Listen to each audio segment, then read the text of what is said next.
Pillage clandestin en pleine recrudescence sur le Haut-Maroni, en pays Guayana. Selon les observations du parc amazonien, 177 sites d'orpaillage ont été recensés. Cela représente une augmentation de 78%, un record historique. Nous nous rendons sur la Lipo-Lipo, en amont des villages de Tuenque et Talouen. Un des lieux où l'activité des garimperos est intense. Un peu plus haut sur la rivière, 17 chantiers illégaux. La couleur de l'eau en témoigne. Kupi Aloike vit à Talouen. Il ne peut que constater avec effroi le territoire Guayana en pleine dégradation.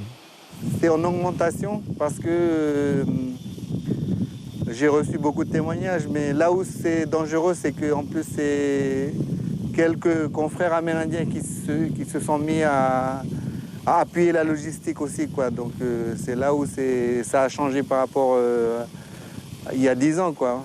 Il y a de plus en plus de jeunes qui se laissent tenter, quoi, voilà. Ici, à quelques minutes des villages Guayana, la base arrière des orpailleurs, située sur la rive surinamaise. C'est un village qui s'appelle Yaupassi. C'est un village quasiment habité par en majorité des garimperos.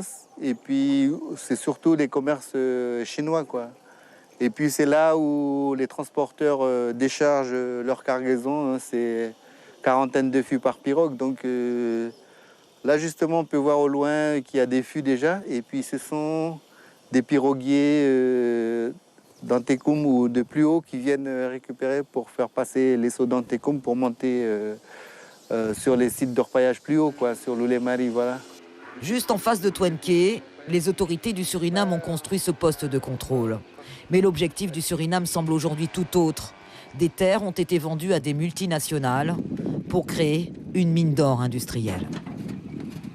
La majorité des terres qui sont sur la rive surinamienne ont plus ou moins été acquis par plusieurs gérants de sociétés en accord avec le gouvernement de Suriname, bien sûr, quoi. Donc ça ne présage rien de bon. Malheureusement, le Suriname, c'est un pays pauvre, donc eux-mêmes, ils bénéficient de cet approvisionnement, de ce trafic de marchandises, quoi. Donc je ne pense pas qu'ils sont là, qu'ils sont très motivés pour régler cette problématique d'orpaillage clandestin, quoi.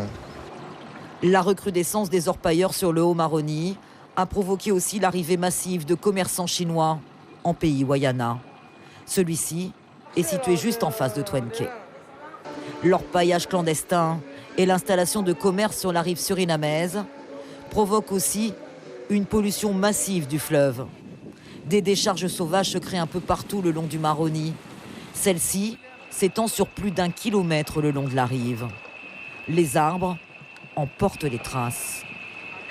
Une destruction aujourd'hui quasiment programmée du Haut-Maroni.